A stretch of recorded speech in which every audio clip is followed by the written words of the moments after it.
हाय student, desire point channel पे आप सभी का स्वागत है। आज हम लोग अज्ञे जी की रचना मैंने आहुति बनकर देखा, इसे हम लोग पढ़ेंगे आज। बहुत ही अच्छा इन्होंने जो चैप्टर लिखा बहुत ही बेहतर है, लाजवाब जिसको कहते हैं। क्या कह रहे हैं थोड़ा सुन लीजिए। कह रहे कि मैं कब कहता हूँ जग मेरी दुर्धर गति के अनुकूल बने, मैं कब कहता हूँ जीवन मरु नंदन कानन का फूल बने, कांटा कठोर है तीखा है उसमें उसकी मर्यादा है, मैं कब कहता हूँ वह घटकर प्रांतर का ओछा फूल बनी, मैं कब कहता हूँ मुझे युद्ध में कहीं न के चोट मिले, मैं कब कहता हूँ प्यार करूँ तो मुझे प्राप्ति की ओट मिले, मैं कब कहता हूँ विजय करूँ मेरा ऊंचा प्रसाद बने, या पात्र जगत की श्रद्धा की मेरी धुंधली सी याद बनी, पथ मेरा रहे प्रशस्त सदा क्यों विकल करियो क्यों चाह मुझे, नेतृत्व न मेरा छिन जावे क्यों इसकी हो परवाह मुझे, मैं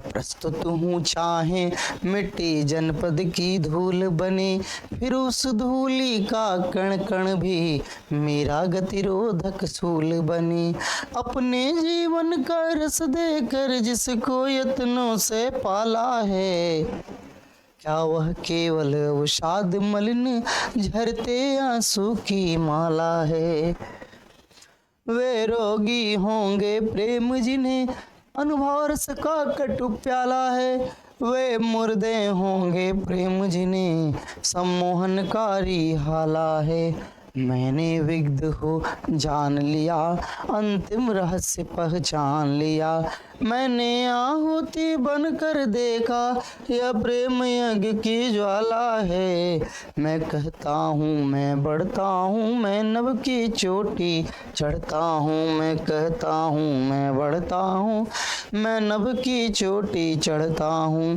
कुछ ला जाकर भी धूली सा आंधी सा और उमड़ता हूँ, मेरा यह जीवन ललकार बने असफलता ही सिधार बने, इस निर्मम मरण में पग पग का रुकना ही मेरा वार बने, बहुत सारा तुझको है स्वाहा सब कुछ तप कर अंगार बने, तेरी पुकार सादुर निर्वार में रायह नीरव प्यार बने, मेरा यह नीरव प्यार बने। बहुत अच्छा मार्मिक प्रसंग है। आइए हम पढ़ते हैं, देखते हैं।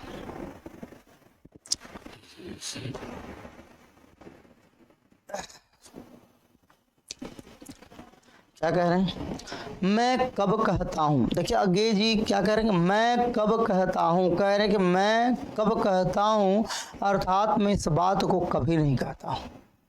जग संसार मेरी गति के अनुकूल बने, मेरी दुर्धर मतलब होता है बच्चों कठिन, याद रखिएगा। कहीं पे दुर्धर लिखा है तो दुर्धर में क्या होता है? कठिन होता है। कह रहे हैं अज्ञे जी कि मैं कब कहता हूँ अर्थात मैं इस बात को कभी नहीं कहता कि यह जग यह संसार जो है मेरी कठिनाइयों के अनुकूल बन जाए। अनुकूल बने मतलब अनुकूल बन जाए।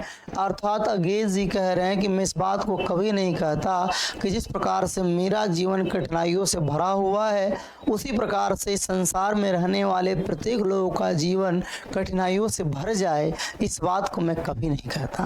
कर मैं कब कहता हूँ जीवन मरु नंदन कानन का फूल बने, कर मैं इस बात को भी कभी नहीं कहता हूँ कि मेरा यह जीवन अरु नंदन कानन मतलब नंदन बागीचा देवताओं का बागीचा का फूल बन जाए। इस बात को भी मैं कभी नहीं कहता कि मेरा यह जीवन देवताओं के बाग के फूल की तरह से हो जाए।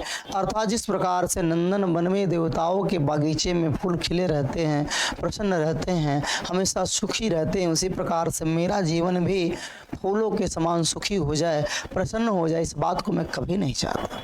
अरे कांटा कठोर है तीखा है उसमें उसकी मर्यादा है, कांटा कठोर है तीखा है उसमें उसकी मर्यादा है।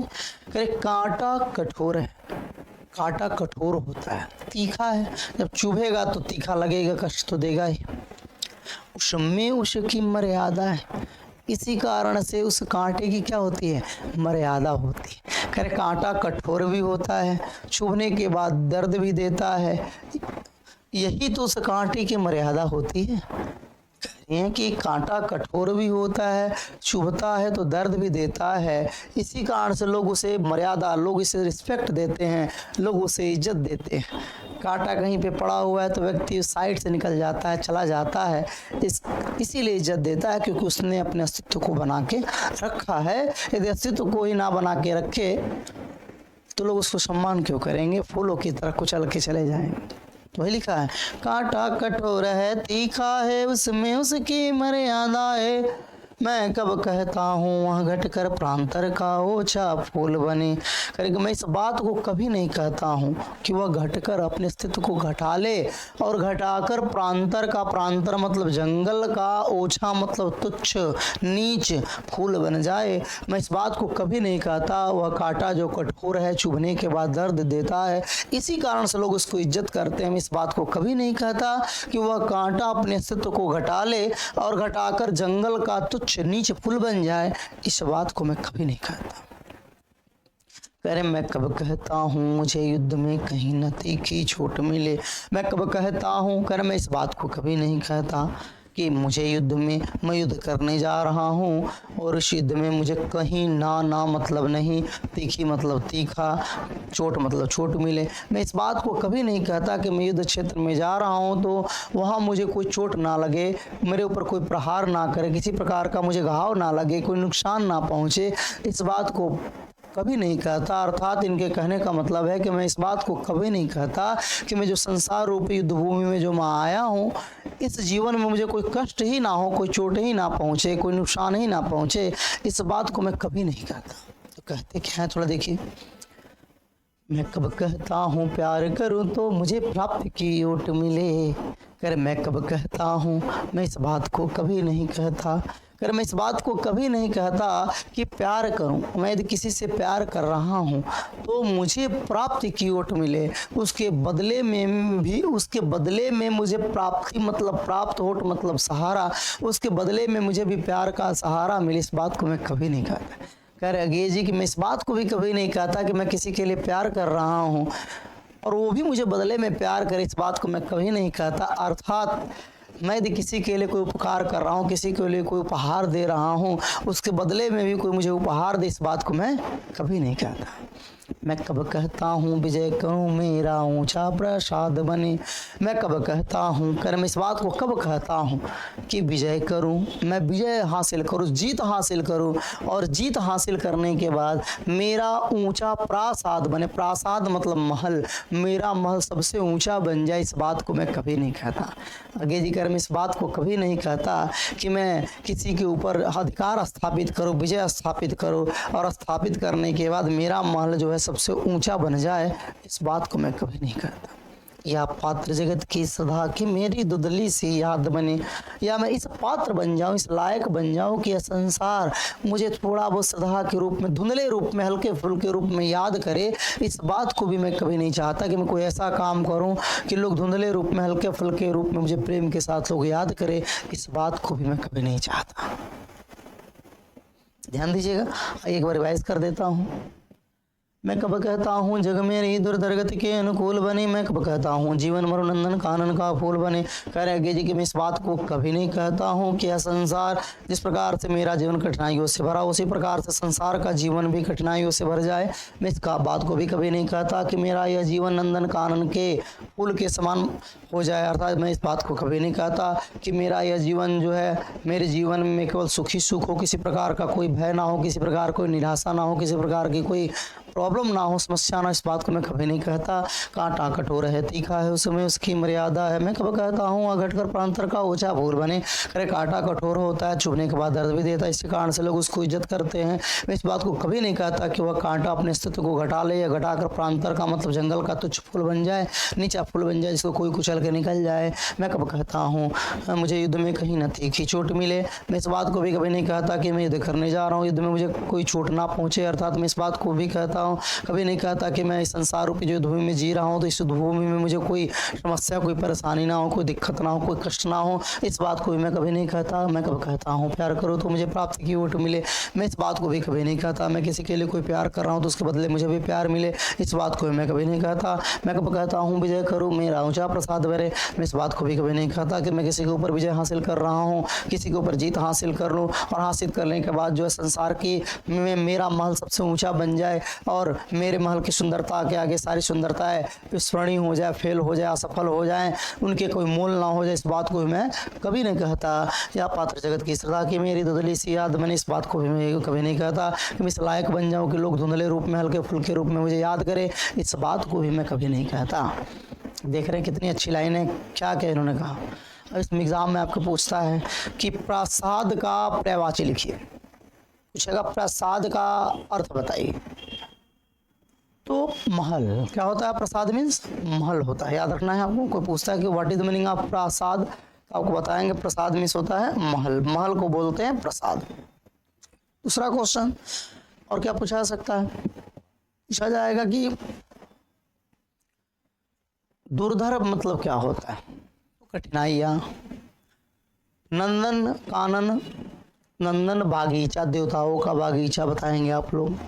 पूछा जाएगा प्रांतर का अर्थ क्या होगा, तो मैं पढ़ाया हूँ कि प्रांतर मीन्स होता है जंगल। ठीक है, तो इस तरह से आपके एग्जाम में पूछा जाएगा, और मैं इस प्रकार से अर्थ पढ़ाया हूँ कि एग्जाम में आएगा तो छूटेगा नहीं। बाकी तो मैं भी एक्सरसाइज कराऊंगा, हर चैप्टर का एक्सरसाइज आपको मिलेगा, बहुत जल्द मिलने वाला है। हो सकता हो कि नेक्स्ट लेक्चर से ही चैप्टर के साथ साथ आपको जो है एक्सरसाइज देने लगूंगा। गद्य स्टार्ट करूंगा पहले, फिर पद्य स्टार्ट करूंगा, दोनों का एक्सरसाइज करा दूंगा। ठीक है, संस्कृत शायद आप लोग अभी नहीं पढ़े हैं, पढ़ा दूंगा संस्कृत भी आपको। आइए देखते हैं।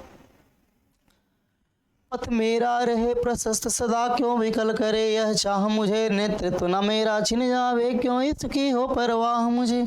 मैं प्रस्तुत हूँ चाहे मिट्टी जनपद की धूल बने, फिर उस धूली का कण कण भी मेरा गतिरोधक सूल बने। अपने जीवन का रस देकर जिसको यत्नों से पाला है, क्या वह केवल अवसाद मलिन झरते आंसुओं की माला है। अरे पथ मेरा रहे प्रशस्त, मैं रास्ते में हमेशा आगे बढ़ते रहूं, क्यों विकल करे ये चाह मुझे। इस बात मुझे व्याकुलता नहीं है कि मैं हमेशा रास्ते में सफल ही होता रहूं, इस बात की मुझे कोई चाहत नहीं है। कह रहे नेतृत्व ना मेरा छिन जावे, क्यों इसकी हो परवाह मुझे। और जो लोगों के ऊपर मैं नेतृत्व कर रहा हूँ, जो शासन कर रहा हूँ, जो अधिकार कर रहा हूँ, इस नेतृत्व को भी कोई मुझसे छीन ले, मेरे अधिकार को मुझसे छीन ले, इस बात की भी मुझे कोई परवाह नहीं है। अरे मैं प्रस्तुत हूँ चाहे मिट्टी जनपद की धूल बने।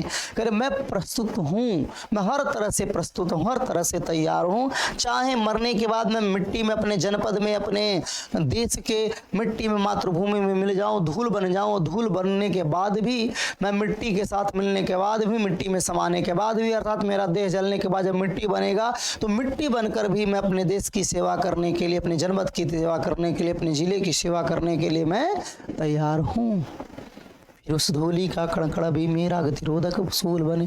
फिर उस धूली का, फिर मैं धूल बना, लेकिन उस धूल का भी प्रत्येक कण मुझे गतिरोधक, गतिरोधक मतलब होता है रोकना, गति को अवरोध पहुंचाना अर्थात रोकना। सूल मतलब होता है कांटा।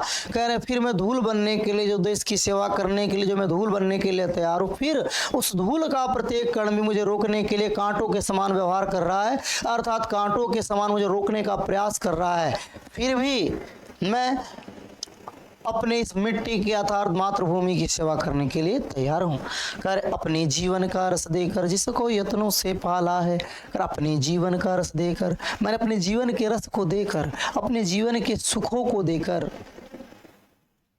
कर मैंने अपने इस जीवन को, अपने जीवन के सुखों को देकर यत्नों से बहुत ही संभाल के पाला है। पाला मतलब संभाल के रखा है। कर मैंने अपने इस जीवन को बहुत सारे रसों का त्याग किया, सुखों का त्याग किया। त्याग करने के बाद बहुत ही संभाल के मैंने इसको रखा है। तो मेरा यह जीवन जिसको मैंने संभाल के रखा है, यह मेरा जीवन अवसाद करने के लिए, दुख करने के लिए और आंसुओं की झरना बहाने के लिए नहीं है। कर जिस जीवन को मैंने अपने सुखों का त्याग करके, सुखों का बलिदान देकर इतने संभाल के रखा, मेरा यह जीवन केवल अवसाद करने के लिए, केवल दुख करने के लिए और आंसुओं की माला गिराने के लिए, आंसुओं की श्रृंखला गिराने के लिए, अर्थात केवल रोने धोने के लिए मेरा ये जीवन नहीं है। इसके लिए मैंने अपने सुखों का त्याग नहीं किया है, इसके लिए मैंने अपने जीवन के रस का बलिदान नहीं दिया है। अब इसमें पूछा जा सकता है, पूछा जाएगा इसमें, जैसे एग्जाम में आ जाए आपके कि गतिरोधक का यहाँ क्या तात्पर्य है। लिखना है गतिरोधक मतलब जो हमारे गति में रोधक, गति में रोड़ा बने, अवरोध उत्पन्न करे, बाधक, वही है गतिरोधक। कोई पूछे आपसे कि यहाँ पे जो है झरते आंसू की माला से क्या मतलब है, तो बताएंगे लगातार जो आंसू गिरते रहते हैं, हम लगातार रोते रहते हैं, आंसू टपकते रहते हैं, वही झरते हुए आंसू की माला होगी, एक एक करके श्रृंखला बन गई। ठीक है, इस तरह से एग्जाम में पूछा जाएगा, जो आसानी से आप कर ले जाएंगे। देखिएगा अब एक्सरसाइज में आते हैं तो आपको पता चलेगा। आगे क्या कह रहे हैं, वे रोगी होंगे, वे रोगी होंगे, वे रोगी होंगे प्रेम जिन्हें अनुभव रस का कटु प्याला है। कर वे रोगी होंगे, करे वे लोग क्या बन चुके हैं, वे लोग रोगी बन चुके हैं। कैसे लोग रोगी बन चुके हैं, थोड़ा देखिए, स्पष्ट लिखा है, मुझे बताने की जरूरत नहीं, आप चाहें तो खुद ही जान सकते हैं। कह रहे हैं कि वे रोगी होंगे, वे लोग क्या बन चुके हैं, रोगी बन चुके हैं। कौन से लोग रोगी बन चुके हैं, प्रेम, जो इस प्रेम को, जिन्हें जो इस प्रेम को क्या मानते हैं, वे लोग रोगी हो गए होंगे जो इस प्रेम को मानते हैं, अनुभव करते हैं। रस, रस मतलब रस, कटु मतलब कड़वा, प्याला मतलब प्याला। वे लोग रोगी हो गए होंगे जो इस प्रेम को अनुभव करते हैं कड़वा प्याला के समान। वे लोग रोगी हो गए हैं जो इस प्रेम को क्या मान लेते हैं, मान लेते हैं कि जहर है, जहर के समान इसे कड़वा मान लेते हैं, बेकार मान लेते हैं। वे रोगी हो गए होंगे, क्यों, क्योंकि रोगी क्या होते हैं, उनको दवा ना मिले तो उन्हें समस्याएं होने लगती हैं। इसका मतलब ये हुआ कि उन्हें अपने ऊपर कंट्रोल नहीं होता है। करे इसीलिए वे लोग रोगी हो गए होंगे जो इस प्रेम को ही क्या अनुभव कर लेते हैं, जहर का प्याला मान लेते हैं। वे मुर्दे होंगे, करे वे लोग भी मुर्दे के समान हो गए होंगे। प्रेम जिन्हें सम्मोहनकारी हाला है, जो इस प्रेम को सम्मोहन करने वाली, मोहित करने वाली, अपने बस में करने वाली, मंत्रमुग्ध करने वाली हाला मान बैठते हैं। हाला मतलब शराब मान बैठते हैं। कर वे लोग मुर्दे के समान हो गए होंगे जो इस प्रेम को सम्मोहन करने वाली, अपने बस में करने वाला हाला शराब मान लेते हैं। वे भी मुर्दे के समान हो गए होंगे, क्योंकि जिस प्रकार से व्यक्ति शराब पी लेता है तो सब कुछ भूल जाता है, उल्टा सीधा हरकत कर देता है, अपने आप को भूल जाता है, उसी प्रकार से वे लोग जो इस प्रेम को ही दोष देते हैं कि ये प्रेम जो है बस में कर लेता है, उसे शराब मान लेते हैं, वे वास्तव में मुर्दे हो गए हैं, क्योंकि उनको अपने ऊपर नियंत्रण नहीं है। क्योंकि व्यक्ति को अपने ऊपर यदि नियंत्रण है तो कोई कुछ भी करे उससे कोई इफेक्ट, कोई असर हमारे ऊपर पड़ने वाला नहीं है। यदि पड़ गया इसका मतलब हम उसी शराबी के समान है, अर्थात मुर्दे के समान है। हमारा कोई औचित्य नहीं है, हमारा अपने ऊपर कोई अधिकार नहीं है, कोई नियंत्रण नहीं। मैंने विग्ध हो जान लिया, अंतिम रहस्य पहचान लिया। कह रहे मैं विद्वान बनकर, मैं ज्ञानवान कर ज्ञान लेकर जान लिया सब कुछ, अंतिम रहस्य पहचान लिया। और इस जीवन के अंतिम रहस्य को मैंने क्या कर लिया, पहचान लिया।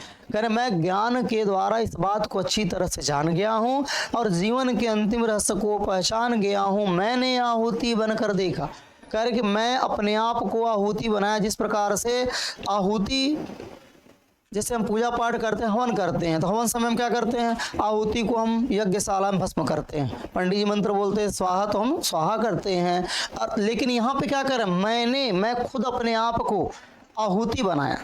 मैं अपने आप को आहुति बनाया और आहुति बनाकर मैं जब उसमें डाला तो यह देखा, मैंने इस बात को देखा, ध्यान दिया किस बात को, थोड़ा देखिए। मैंने आहुति बनकर देखा, मैं खुद अपने आप को आहुति बनाया, और आहुति बनाकर जब मैंने उस यज्ञशाला में अपने आप को डाला तो डालने के बाद मैंने देखा कि यह प्रेम यज्ञ की ज्वाला है। यह प्रेम क्या है? यज्ञ की ज्वाला के समान है। जिस प्रकार से आहुति हम डालते हैं तो अग्नि प्रज्वलित होती है, उसी प्रकार से कह रहे हैं कि जब मैंने खुद को अपने आप को उस यज्ञशाला में जलाया, डाला, भस्म किया, तो मैंने देखा कि यह प्रेम जो है यज्ञ की ज्वाला के समान बिल्कुल शुद्ध है, बिल्कुल ही पवित्र है। मैं कहता हूँ, मैं बढ़ता हूँ, मैं नभ की चोटी चढ़ता हूँ। करे मैं इसी बात को कहता हुआ मैं आगे की ओर बढ़ रहा हूँ, और बढ़ते हुए मैं नभ की चोटी चढ़ रहा हूँ, अर्थात गगनचुंबी आकाश मार्ग को छूने को तैयार हूँ, अर्थात असंभव कार्य को भी करने को तैयार हूँ।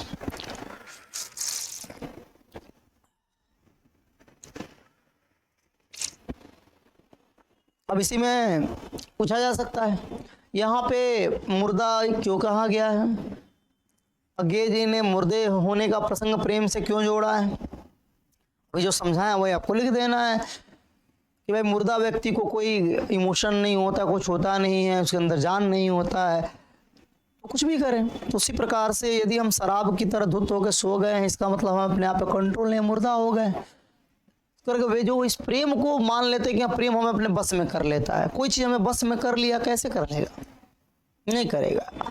मानव है, हमारी भी अपनी इच्छाएं हैं, हमें अपने आप पे कंट्रोलिंग है। यदि कंट्रोलिंग है तो इसका मतलब चाहे हम शराबी की तरह से मदमस्त नहीं हो जाएंगे, हम सिंपल अपने आप पे कंट्रोल रखेंगे। और कंट्रोल रखेंगे तो कोई हमको सम्मोहन नहीं कर सकता, किसी के अंदर इतनी क्षमता नहीं। तो यही कह रहे हैं कि वे मुर्दे होंगे, वे लोग मुर्दे से समान बन चुके हैं। तो लिखेंगे आप इस तरह से, अज्ञेय जी के कहने का तात्पर्य है कि जिस प्रकार से लोग हाला पीते हैं, शराब पीते हैं, तो उसमें इतने धुत हो जाते हैं कि वे अपना होशो हवास भूल जाते हैं, मुर्दे के समान हो जाते हैं। उसी प्रकार से यहाँ पे उन्होंने कहा है कि प्रेम जो है, जो प्रेम को मानता है कि सम्मोहनकारी है, बस में कर लेता है, इसका मतलब खुद ही मुर्दा है। प्रेम को दोष देना ठीक नहीं है। इस तरह से आप आंसर अपने अकॉर्डिंग दे सकते हैं। पूछा जाएगा प्रेम यज्ञ की ज्वाला है। पूछा जाएगा क्या यज्ञ की ज्वाला है? अज्ञेय जी के अनुसार क्या यज्ञ की ज्वाला है? तो बताएंगे अज्ञेय जी के अनुसार प्रेम यज्ञ की ज्वाला है। पूछा जाएगा कि इस चैप्टर के रचयिता कौन है?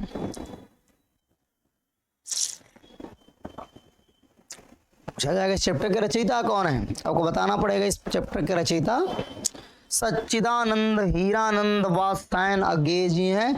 ये पूछता भी हिंदी साहित्य के इतिहास में क्वेश्चन भी कि अज्ञेय जी का पूरा नाम लिखिए। तो आपको याद रखना, अज्ञेय जी का पूरा नाम था सच्चिदानंद हीरानंद वात्स्यायन अज्ञेय। और सबसे अधिक जो प्रश्न पूछा जाता है क्वेश्चन कि तार सप्तक का प्रकाश किस सन में हुआ और किसने किया? बहुत ही इंपॉर्टेंट क्वेश्चन है, याद रखिएगा, इसको तैयार कर लीजिएगा। या तो मैं तो अभी एक्सरसाइज कराऊंगा तो बताऊंगा ही। अज्ञेय जी को ही जाता है।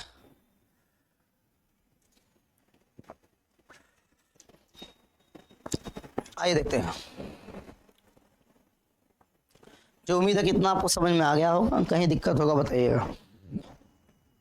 कह कुचला जाकर भी धूली सा आंधी सा और उमड़ता हूँ, मेरा जीवन ललकार बने असफलता ही असिधार। कुचला जाकर, कह कुचला जाकर लोग मुझे कुचलते हैं।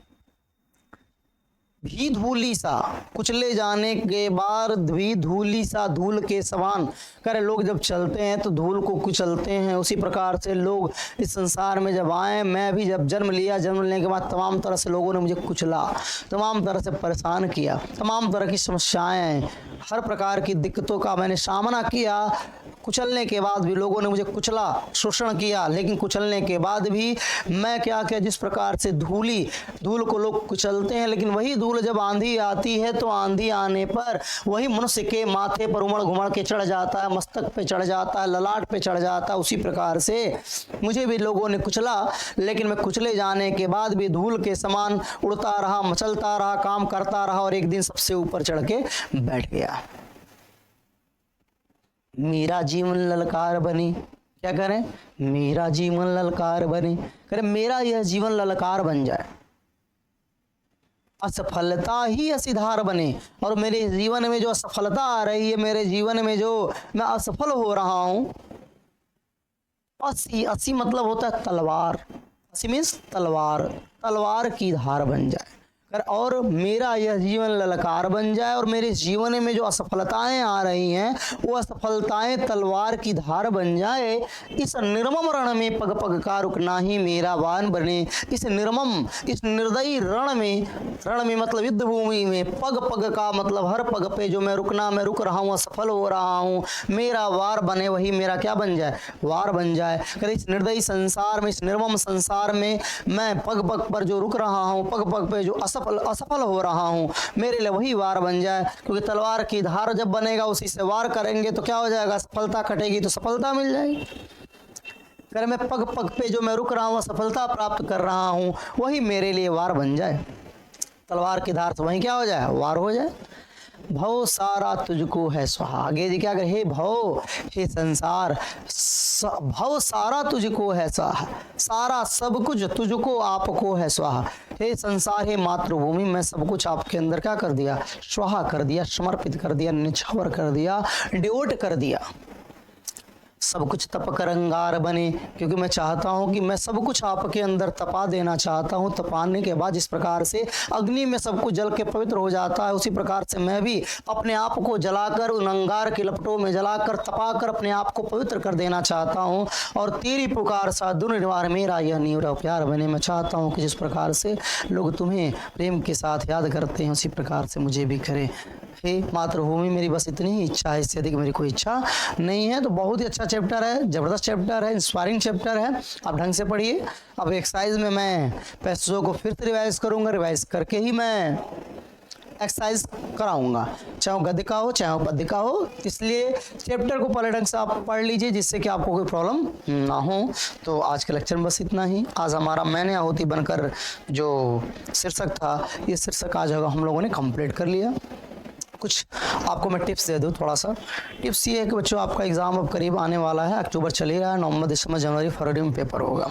आप सभी हिंदी की तैयारी की बात किया जाए तो हिंदी में आप सभी जीवन परिचय तैयार करते रहें, शब्द रूप वगैरह तैयार करें। ग्रामर में जो वाक्यांशों के लिए एक शब्द है, वन वर्ड सब्स्टिट्यूशन, पर्यायवाची, ठीक है, ये सब जो भी एक एक दो नंबर का क्वेश्चन आते हैं, शब्द वगैरह, अनेकार्थी शब्द, इनको आप डेली टारगेट रखिए एक कि 24 घंटे में इस पार्ट को ख़त्म करना है, 24 घंटे में इस पार्ट को ख़त्म करना है।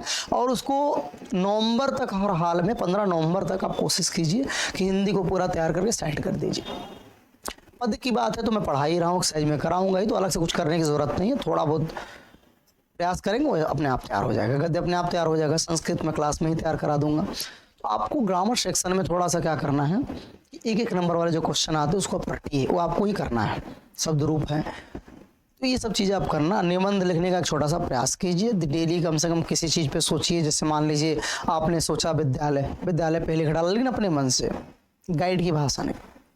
आपने सोचा प्रयागराज पे लिख दिए, कुंभ मेला पे लिख दिए, लेकिन खुद से लिखिए। मुहावरों वगैरह का प्रयोग करना सीखिए, उसमें यूज़ करना सीखिए।